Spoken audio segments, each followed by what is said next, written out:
شعبان جو ہے نا، یہ ماہ درود بھی ہے، یہ بھی یاد رکھیے گا۔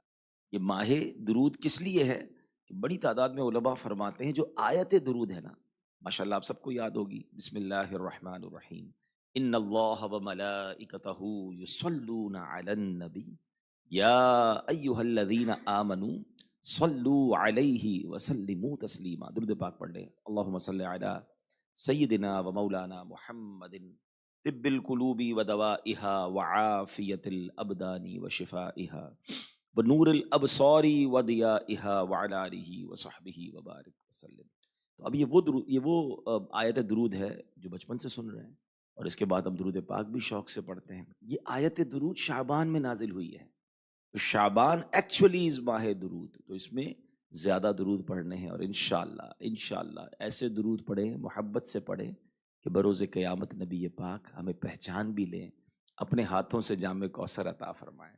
بلکہ مجھے تو ایک بزرگ کا شعر بہت پسند ہے، یہاں دل کے بہت قریب ہے میرے وہ شعر، اور آپ کی بھی یقیناً یہ تمنا ہوگی جب آپ یہ شعر سنیں گے، کہ وہ کہتے ہیں تمنا دل اشرف بس اتنی ہے سر محشر، تمنا دل اشرف بس اتنی ہے سر محشر، جب آقا جام کوثر دیں لب اقدس لگا کر دیں۔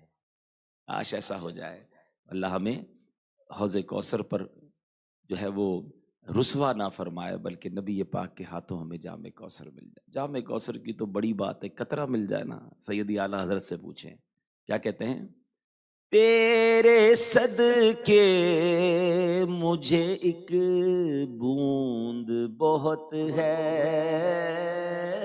تیری، جام تو بڑی بات ہے، حضور ایک بوند مل جائے نا، تیرے صدقے مجھے ایک بوند بہت ہے تیری، جس دن اچھوں کو ملے جام چھلکتا تیرا، اس دن جب اچھوں کو نیکوں کو حضور چھلکتے جام ملیں، ایک قطرہ ہمیں بھی عطا فرما دیجیے گا۔ اللہ یہ دعائیں، یہ تمنائیں ہمارے حق میں قبول فرمائے۔ محبت سے درود پاک پڑھ لیجئے، صلو علی الحبیب صلی اللہ تعالی علی محمد صلی اللہ علیہ وسلم۔ آج جو دو عظیم ہستیوں کا ذکر میں نے کرنا ہے، ماہ شعبان کی 2 تاریخ کو کروڑوں حنفیوں کے پیشوا امام اعظم ابو حنیفہ رضی اللہ تعالیٰ عنہ کا یوم آتا ہے۔ سب اکثر ہم میں حنفی ہیں، کروڑوں حنفی ہیں، اور حضرت نعمان بن ثابت، آپ کا نام نعمان، آپ کے والد کا نام ثابت ہے، امام اعظم ابو حنیفہ کے نام سے آپ مشہور ہیں۔ بہت ساروں کو شاید یہ نہیں پتا کہ وہ بہت بڑے بزنس مین بھی تھے، کروڑوں حنفیوں کے پیشوا، فقہ کے امام، اس کے باوجود وہ one of the biggest business man of that era تھے، بڑا کام تھا ان کا، لیکن سبحان اللہ علم دین کے بھی وہ سمجھے سمندر تھے، تقوی کے پہاڑ تھے۔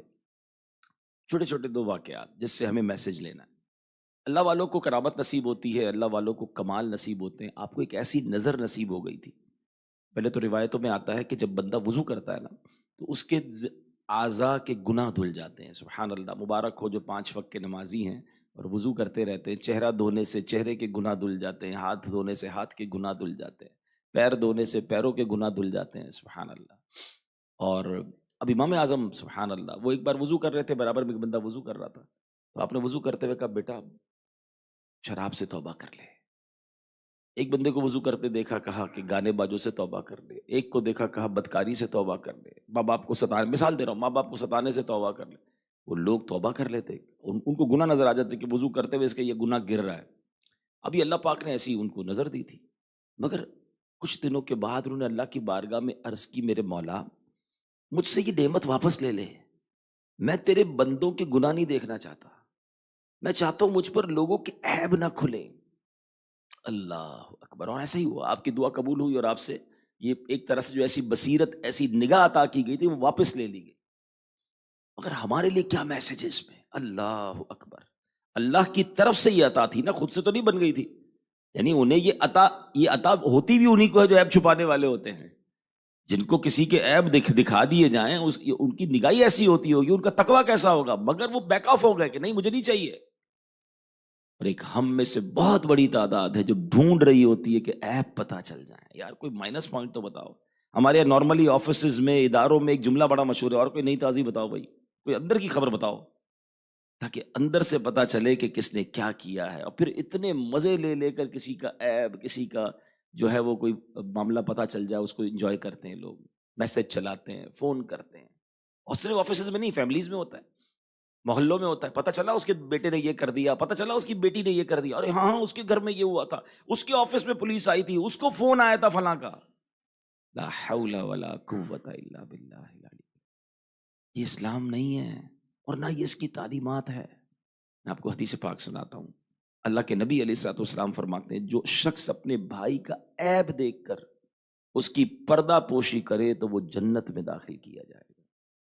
روایتوں میں آتا ہے جو کسی کے عیب کھولتا ہے اس کے عیب کھول دیے جائیں گے، جو کسی کے عیب چھپاتا ہے اللہ اس کے دنیا اور آخرت میں عیب چھپا دے گا. بتائیے اسلام مذہب کتنا پیارا ہے. میں کبھی کبھی سوچتا ہوں یہ چیزیں عبادت تو نہیں ہے. یعنی میں کسی کا عیب چھپاؤں، میں نے اللہ کو سجدہ تو نہیں کیا، میں نے روزہ تو نہیں رکھا، میں نے تلاوت تو نہیں کی، میں نے اللہ کا ذکر بھی نہیں کیا، میں نے کسی مسلمان کا عیب چھپا لیا. لک ایٹ ہاؤ بیوٹیفل اسلام از، کہ مسلمان آپس میں پیار سے رہیں، محبت سے رہیں، عزت سے رہیں. It is required. عیب میں کسی کے چھپا رہا ہوں، میرے رب عیب چھپا رہا ہے، میری بخشش فرما رہا ہے، مجھے جنت میں داخل کر رہا ہے. یہ الگ ٹاپک ہے، کبھی انشاءاللہ موقع ملا. میں نے پچھلے دنوں ایک ٹاپک ریڈی کروایا تھا، کیونکہ جب انٹرنیشنل ٹریول کرتے ہیں تو مختلف فورمز پر، مختلف جگہوں پر بدقسمتی سے، چاہے وہ لبرلزم کے نام پر یا الحاد کے نام پر، ایتھیزم کے نام پر، یہ فضا قائم کی جاتی ہے کہ جناب اسلام جب بھی نافذ کیا جاتا ہے، اسلام جہاں ڈومینیٹ کرتا ہے وہاں پرابلم شروع ہو جاتی ہیں، وہاں پر جناب ایشوز شروع ہو جاتے ہیں. میں نے الحمدللہ ایک اسپیچ ریڈی کروائی، ایک ٹاپک ریڈی کروایا، کچھ اسلامی بھائیوں سے رابطہ کیا، علماء سے کچھ مواد میں نے بھی جمع کیا کہ Islam is not a problem for the society, actually Islam is the solution for society.